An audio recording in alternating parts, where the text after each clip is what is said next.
नमस्कार, स्वागत है आप सभी का। मेरा नाम है प्रेमपाल सिंह और आप जुड़ चुके हैं हमारे YouTube प्लेटफॉर्म से। हम डिस्कस कर रहे हैं जीएस और जीके का प्रैक्टिस सेट। तो देखिए, डीएसएसबी की भी बहुत सारी वैकेंसी आ गई हैं, एसएससी की वैकेंसी अवेलेबल है ही।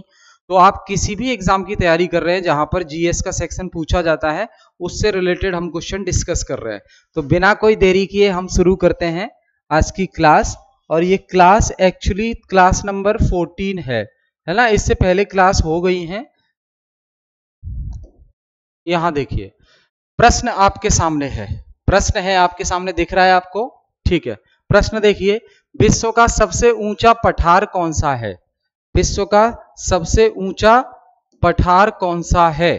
तो Deccan Pluto, Tibetan Pluto, Pamir Pluto या कोलोराडो प्लूटो, कौन सा पठार सबसे ऊंचा है?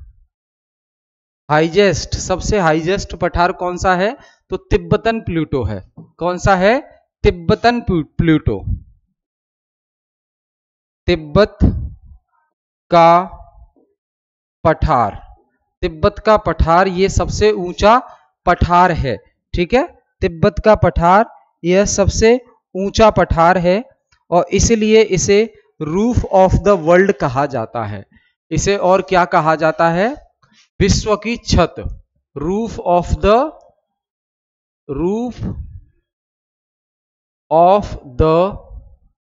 World, roof of the world कहा जाता है इसको। ठीक है, ध्यान रखेंगे इसको। एक प्रश्न है आपका, देखो, which river is known as sorrow of Bihar? Bihar का शोक किस नदी को कहा जाता है? तो ये बड़ा ही आसान सा सवाल है। ये एसएससी CHSL में पूछा गया है। CHSL, ठीक है, पूछा गया है। तो कोसी नदी को कहा जाता है क्या? कोसी नदी को कहा जाता है बिहार का शोक। क्यों? क्योंकि इसके कारण बाढ़ बहुत आती है, तो बहुत ज्यादा नुकसान होता है। तो बिहार को हम कहा जाता है, बिहार को क्या, कोसी नदी को क्या कहा जाता है? बिहार का शोक। क्योंकि ये कोसी रिवर की वजह से बिहार में बाढ़ आती है और बहुत ज्यादा नुकसान होता है। आपके लिए सवाल है हर बार की तरह, मखाना बोर्ड, मखाना बोर्ड स्थापित करने की बात किस बजट में हुई थी? और ये बिहार में स्थापित किया जाएगा। और कौन से साल के बजट में बिहार में मखाना बोर्ड बनाने की बात हुई थी? वो साल आपको बताना है, वो साल आपको बताना है। ठीक है, ये ध्यान रखेंगे आप।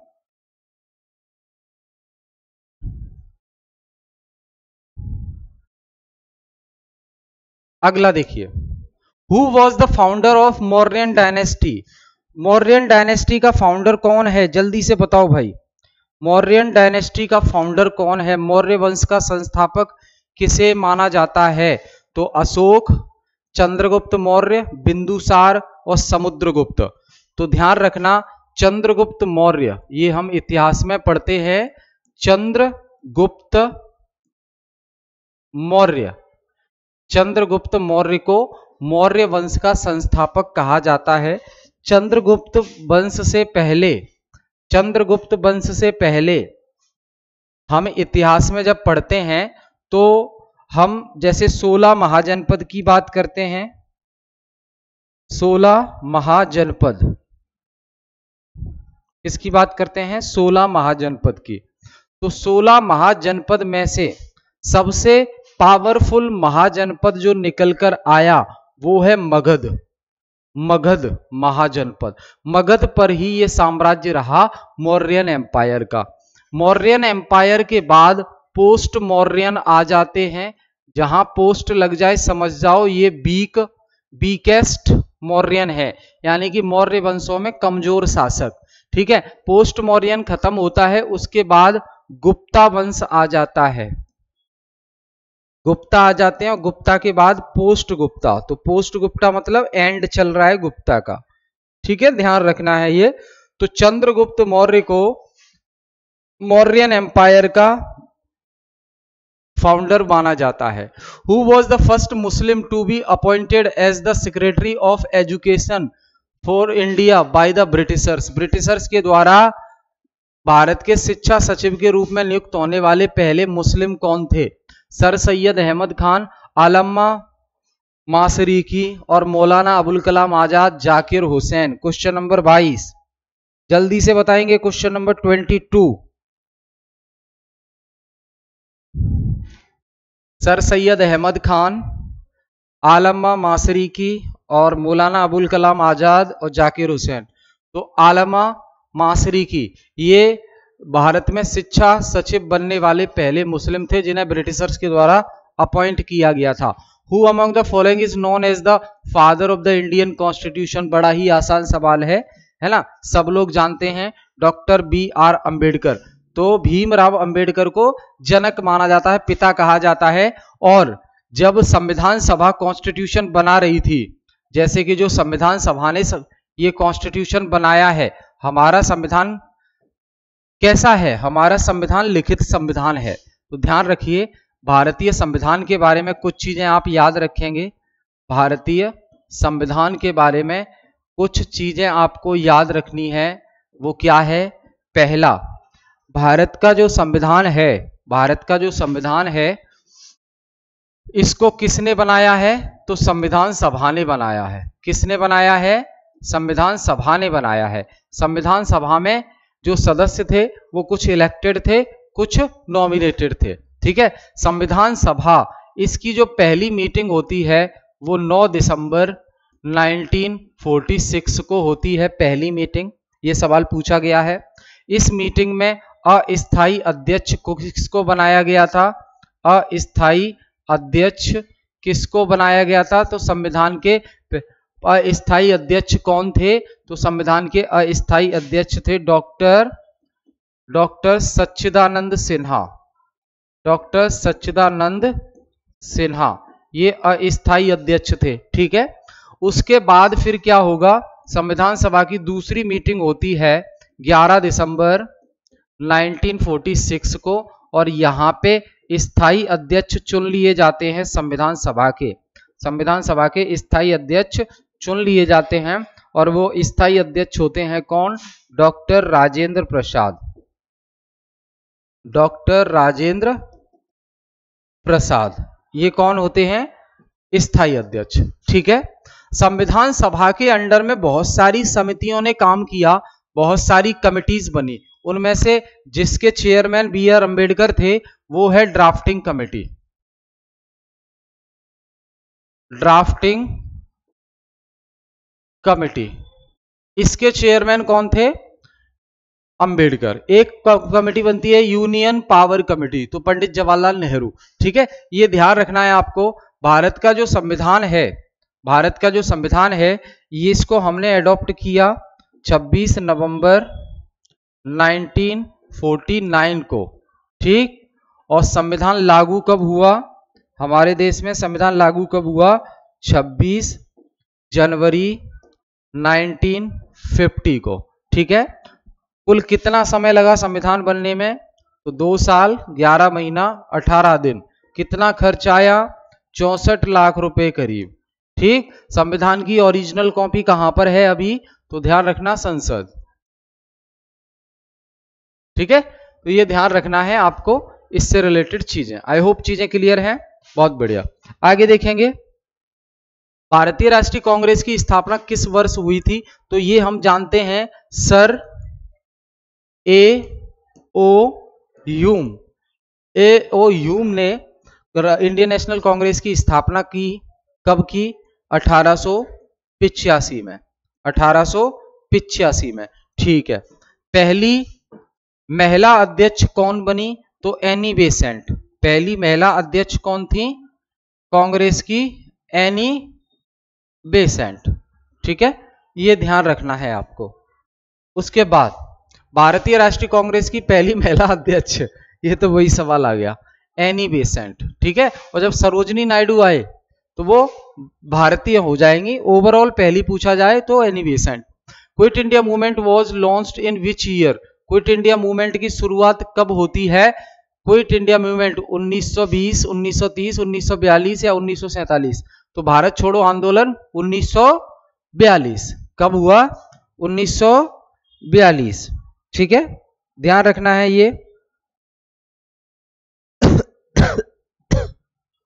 भारत छोड़ो आंदोलन कब होता है? 1942 में होता है।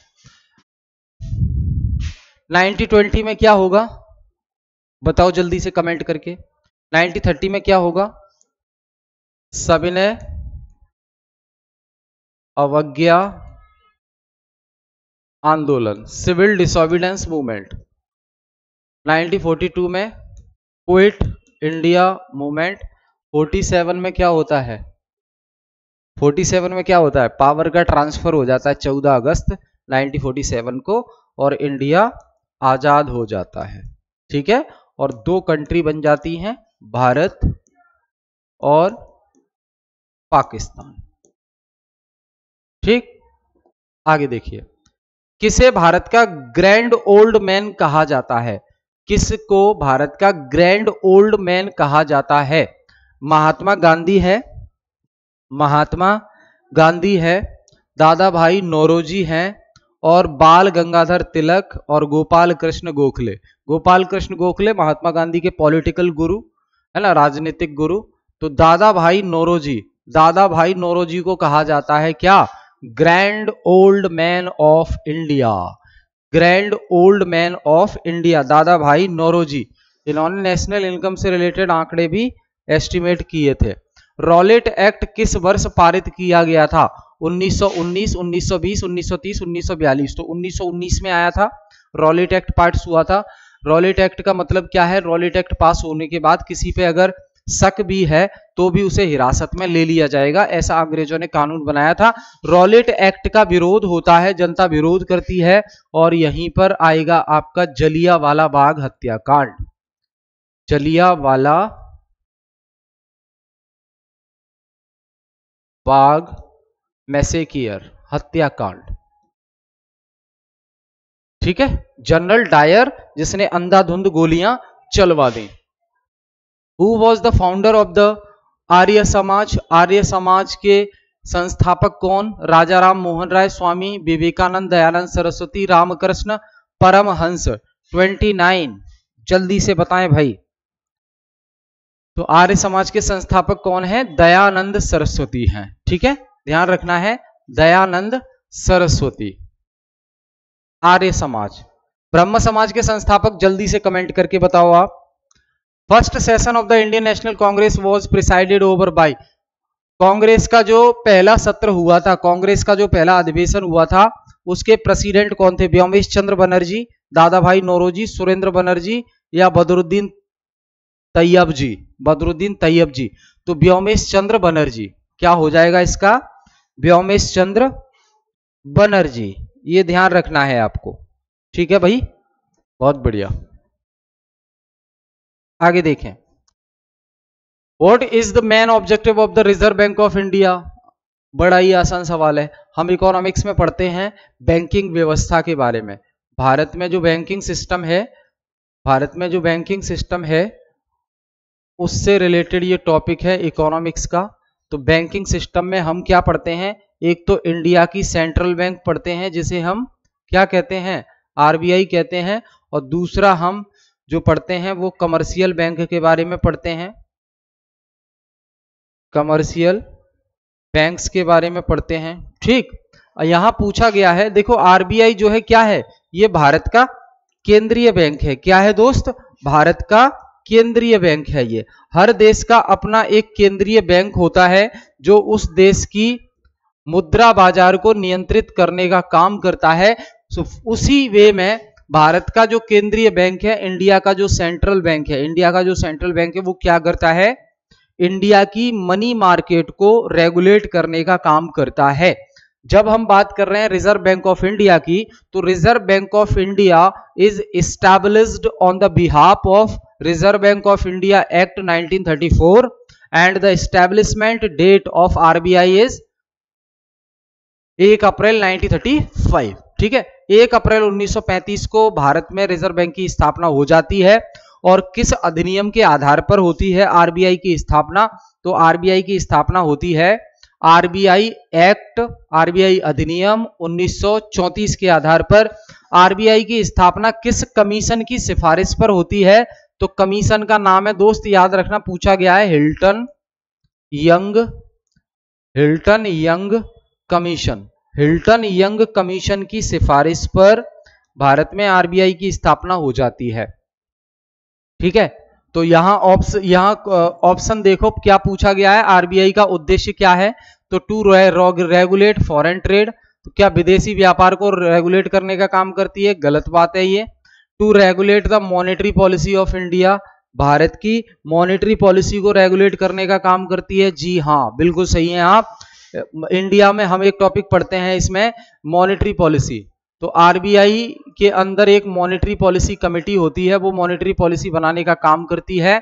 और इस मॉनेटरी पॉलिसी का यूज करके आरबीआई भारत में इन्फ्लेशन को, यानी कि मुद्रास्फीति को नियंत्रित करने का काम करती है। ठीक है भाई, तो ये ऑप्शन सही हो जाएगा इसका, to regulate the monetary policy of India. अब सी ऑप्शन देखिए, टू कलेक्ट टैक्स। भैया टैक्स कलेक्ट करने का काम फाइनेंस मिनिस्ट्री का है। किसका है?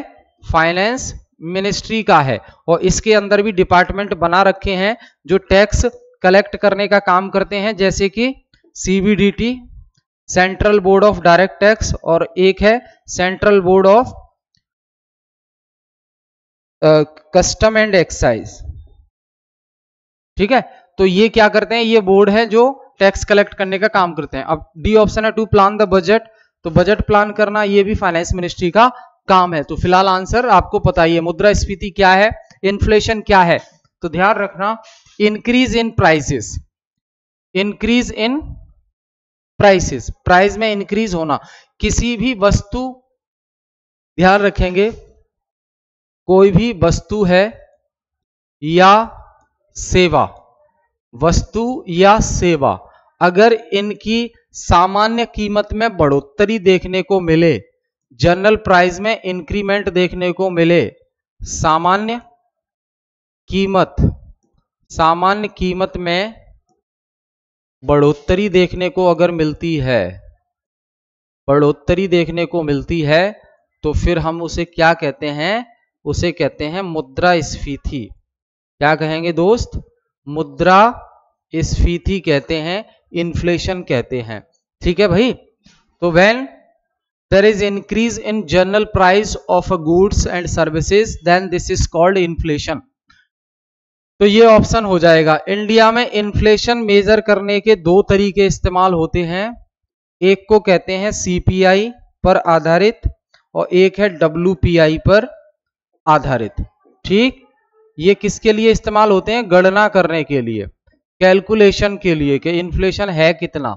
और इन्फ्लेशन को कंट्रोल करने के लिए भारत में दो पॉलिसीज का इस्तेमाल किया जाता है, और वो पॉलिसीज हैं, एक है जिसे हम कहते हैं मॉनेटरी पॉलिसी ऑफ आरबीआई, ये इन्फ्लेशन को कंट्रोल करने का काम करती है, मॉनेटरी पॉलिसी। और दूसरी है fiscal policy of government of India, fiscal policy.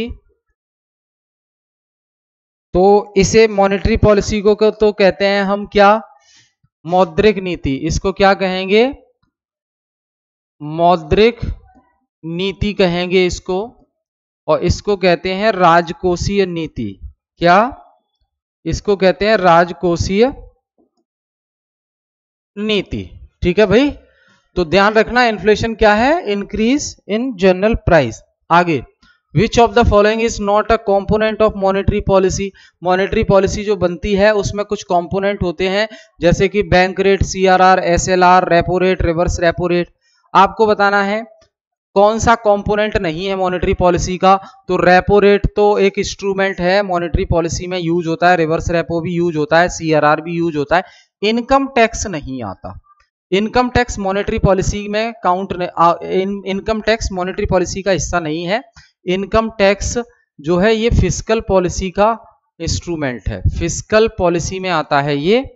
और बाकी ये तीनों जो है मॉनेटरी पॉलिसी में आते हैं, बाकी तीनों मॉनेटरी पॉलिसी में आते हैं ये। ठीक, आगे देखें, भारत सरकार के लिए राजस्व का मुख्य स्रोत क्या है? भारत सरकार के लिए मेन सोर्स ऑफ रेवेन्यू क्या है? Direct tax, indirect tax, grants या फॉरेन एड? बताओ, सबसे ज्यादा टैक्स भारत सरकार को कहां से मिलता है?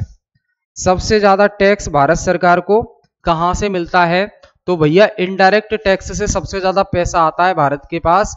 इनडायरेक्ट टैक्स का मतलब है जीएसटी।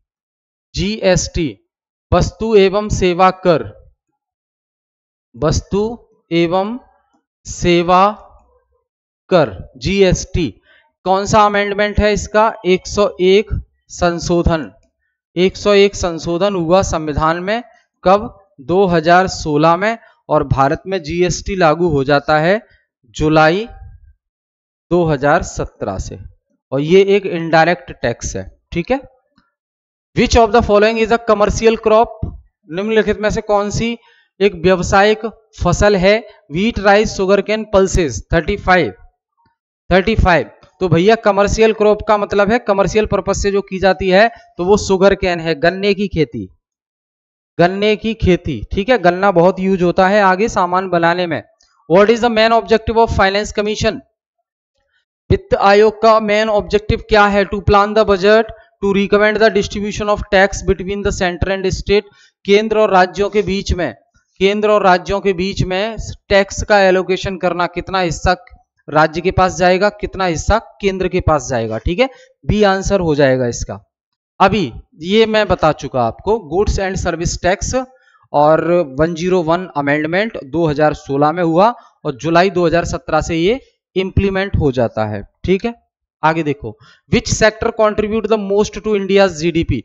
भारत की जीडीपी में सबसे ज्यादा कंट्रीब्यूशन किस सेक्टर का है? तो सर्विस सेक्टर का है, सेवा क्षेत्र का। 3 क्षेत्र होते हैं, प्राइमरी सेक्टर, सेकेंडरी सेक्टर और सर्विस सेक्टर। ये माइनिंग जो है इसी में आ जाएगी, इंडस्ट्रीज में। तो सर्विस क्षेत्र में सबसे ज्यादा कंट्रीब्यूशन है और सबसे ज्यादा लेबर किस में काम करती है लोग? वो प्राइमरी में, यानी कि agriculture. What is the main objective of NITI Aayog? NITI Aayog का काम क्या है? तो भैया नीति आयोग की स्थापना होती है 1 जनवरी को। नीति आयोग की स्थापना कब होती है? 1 जनवरी 2015 को। और ये बॉडी किसको रिप्लेस करके आई थी?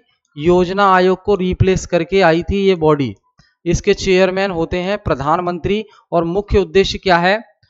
इलेक्शन करवाना, गलत बात।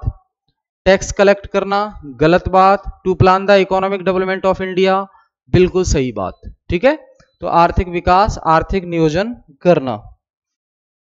आगे देखें, विच of the following is not a function of the reserve Bank of India? Reserve Bank of India का कौन सा इसमें से फंक्शन नहीं है? करेंसी इशू करती है आरबीआई, सही बात है। बैंकों को रेगुलेट करती है, सही बात है। और फॉरेन एक्सचेंज को मेंटेन करती है, सही है। Collecting income tax, income tax collect करने का काम आरबीआई का नहीं है। ठीक है, ये ध्यान रखना है आपको। तो दोस्त, ये हमने डिस्कस किया आज की क्लास में कुछ क्वेश्चंस। हम फिर मिलेंगे अगले दिन, तब तक के लिए जुड़े रहिए। और जो भी आपके डाउट है वो कमेंट आप कर सकते हैं, तो feel free to ask any question. Thank you so much.